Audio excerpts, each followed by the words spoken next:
How effective are you at paying attention to and leveraging your body wisdom?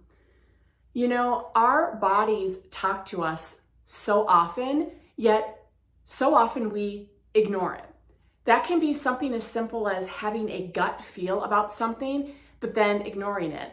I've actually had numerous conversations lately with leaders who, they were interviewing somebody, bringing them in, and everything seemed great, but there was just something in their gut that told them this isn't right. And then it revealed itself to be accurate within a very short time frame, like, oh, I should have listened. And I hear this so often that we get disconnected from our bodies and when they're talking to us and trying to give us important information.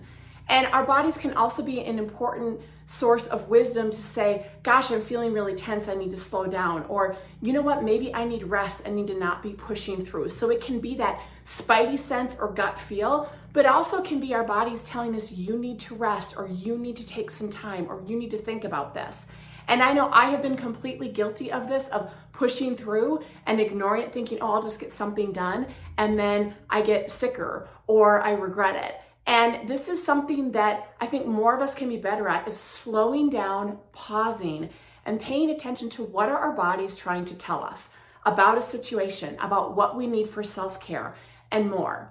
And so my invitation and my challenge for you this week is to be a diligent participant in your body, right? Listen to your body. Take it as a source of wisdom. What is it trying to tell you? It might tell you, hey, there's something off. I need to have this conversation. There's something I'm avoiding. There's a growth opportunity.